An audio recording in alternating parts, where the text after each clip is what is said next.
வணக்கம். கேஎஸ் மகாராணி பில்டர்ஸ். இது எந்த சைட்னா, ராமநாதபுரம் சைட். இதில் ஸ்லாப் காங்கிரீட் முடிஞ்சதும் பாயிண்டிங் ஒர்க் ஸ்டார்ட் பண்ணிட்டோம். ஒயரிங் லைன் இழுக்காமலே பாயிண்டிங் ஒர்க் பண்ணுறோம். ஏன்னா இதில் கஸ்டமர் வந்து 5 பிளேடு போட்ட மிஷின் வச்சு நாங்கள் கட் பண்ணிக்கிறோன்னு சொல்லிட்டாங்க ஒயரிங் லைனு. ஏன் அப்படி 5 பிளேடு போட்டு கட் பண்ணுறாங்கன்னா, நார்மலாக சிங்கிள் பிளேடு போட்டு கட் பண்ணி உளிய வச்சு உடைப்பாங்க. அப்போது வந்து இது இன்டர்லாக்குங்கிறதுனால லைட்டாக மூவ்மெண்ட் இருக்கும். பாயிண்டிங் பண்ணாக்கா லைட்டாக பாயிண்டிங் லைன் கிராக் விடும். அதனால் இந்த இன்டர்லாக் பொறுத்த வரைக்கும் 5 பிளேடு போட்ட மிஷின் வச்சு தான் கட் பண்ணணும். பாயிண்டிங் வாட்டர் லீக்கேஜிங் பாயிண்டிங் தான் பண்ணுறோம். இது பூஜை ரூமுக்காக சின்ன ரூம் வச்சுருக்காங்க. இது ஹாலு, அது ஒரு பாத்ரூம், பெட்ரூம்,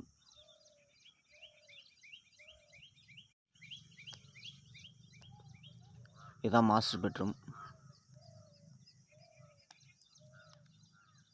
இது ஒரு அட்டாச்சு பாத்ரூம். Inside kitchen. இதில் வந்து கஸ்டமர் 2 கல் இறக்கியிருக்காங்க. 2 கம்பெனி கல்.